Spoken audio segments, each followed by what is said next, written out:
రాజకీయ కక్ష సాధింపులో భాగంగానే తనపై కేసు పెట్టారని కేటీఆర్ అన్నారు. క్వాష్ పిటిషన్ కొట్టేస్తే కాంగ్రెస్ వాళ్ళు సంబరాలు చేసుకుంటున్నారని వ్యాఖ్యానించారు. న్యాయవాదుల సమక్షంలో విచారణ జరగాలని హైకోర్టుకు వెళుతున్నామని చెప్పారు. ఫార్ములా ఈ కార్ రేస్ కేసులో పైసా అవినీతి జరగలేదని తెలిపారు. మరి ఈ లొట్టపీజు కేసు ఏదైతే నా మీద పెట్టి కథలల్లి కొంత శునకానందము పైశాచికానందం పొందుతామనుకుంటున్న చిట్టినాయుడు గారు ఎవరైతున్నారో ఆ చిట్టినాయుడు గారికి మరి తప్పకుండా నేను చెప్పాల్సిన మాట ఒకటి ఉన్నది. ఖచ్చితంగా భారత పౌరుడిగా, చట్టాన్ని రాజ్యాంగాన్ని గౌరవించే పౌరుడిగా నువ్వు అక్రమ కేసును నీ అధికారాన్ని అడ్డం పెట్టుకుని నా మీద పెడితే, ఇష్టం వచ్చినట్టు బురద చల్లితే తప్పకుండా రాజ్యాంగపరంగా న్యాయపరంగా నాకున్న ప్రతి హక్కును వినియోగించుకోవాల్సిన బాధ్యత నా మీద ఉంటుంది. అందుకే నేను ఏసీబీ ఆఫీస్కు పోయినా లాయర్ తీసుకుపోతా అని చెప్పినా, లాయర్తో సహా విచారణకు హాజరవుతా, మీరు ఏం అడిగితే అది చెప్తా అని చెప్పినా నువ్వు భయపడ్డావు, నేను భయపడలేదు. మాకు తీర్పు కేవలం క్వాష్ పిటిషన్ కొట్టేసినారు. దానికే కొంతమంది ఎంత సంతోషపడిపోతున్నారంటే కాంగ్రెస్ వాళ్ళు ఏదో నాకు ఉరిశిక్ష చేసిండ్రు, లేదా నేరారోపణ అయిపోయింది, రుజువు అయిపోయింది, మొత్తం కేసీ అయిపోయింది అని చెప్పి సంకలు గుద్దుకుంటా ఉన్నారు. ఆ సన్నాసులకు నేను చెప్పేది ఏంటంటే, ఇది స్టార్టింగే, ఇప్పుడేం తాగమైతే ఎట్లా?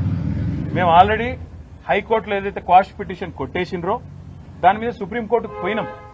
సుప్రీంకోర్టులో మ్యాటర్ ఉన్నది. ఇప్పుడు అది ఎప్పుడు వస్తుందో వస్తుంది. అది సుప్రీంకోర్టు ఎట్లా నడుస్తుందో ఆ పద్ధతి ప్రకారం 2 రోజుల్లోనో 3 రోజుల్లోనో వారం రోజుల్లోనో ఎప్పుడు వస్తుందో వస్తుంది. అక్కడ కూడా న్యాయ పోరాటం చేస్తాం. మళ్ళా చెప్తా ఉన్నా, అర పైసా అవినీతి కూడా జరగలేదు, రూపాయి అవినీతి కూడా జరగలేదు. మళ్ళీ చెప్తా ఉన్నా, తెలంగాణ కోసం, తెలంగాణ ఇమేజ్ను ఆకాశం అంత ఎత్తుకు తీసుకుపోవడం కోసం, భారతదేశంలో మాత్రమే కాదు ప్రపంచ పటంలో హైదరాబాద్ ని ఒక విశ్వనగరంగా ప్రతిష్ఠించడం కోసం తీసుకున్న నిర్ణయం తప్ప ఏమీ ఆశించి గాని మీలాగా ఏదో వెనకాల గుడుపుటాన్ని చేసుకుని చేసిన పని కానే కాదు. ఇక్కడ మొబిలిటీకి కేంద్రంగా, భవిష్యత్తులో ఎలక్ట్రిక్ వాహనాలు ఏవైతే వస్తున్నాయో వాటన్నిటికీ ప్రధాన కేంద్రంగా హైదరాబాద్ ను, తెలంగాణను తీర్చిదిద్దాలనే ఒక ఉత్కృష్టమైన ఆలోచన చేసినాం తప్ప మీలాగా నికృష్టమైన ఆలోచనలు మాకు లేవు. మేము అడిగినాం, చర్చ పెట్టు అసెంబ్లీలో అని. నువ్వు పారిపోయినావు, నీకు నన్ను ఎదుర్కొనే ధైర్యం లేదు. ఈ కేసు విషయం 4 కోట్ల ప్రజల ముందు చర్చ పెడదాం రాయనాయన అంటే రాలేదు.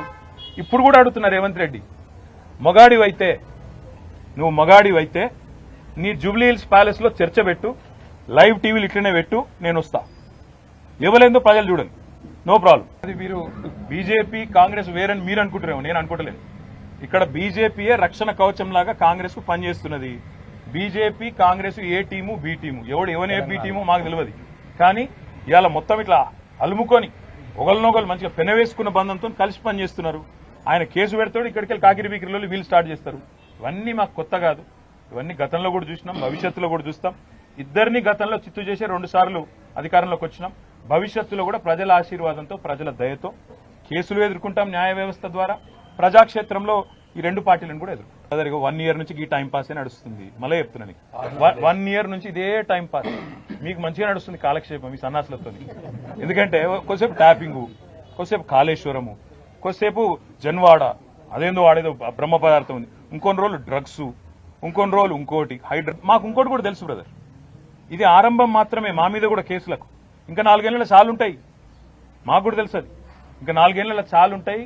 అన్ని ఎదుర్కొంటాం. అన్నిటికీ ఇవాళ రక్షణ కవచంలాగా ఈ దేశంలో న్యాయ వ్యవస్థ ఉంది.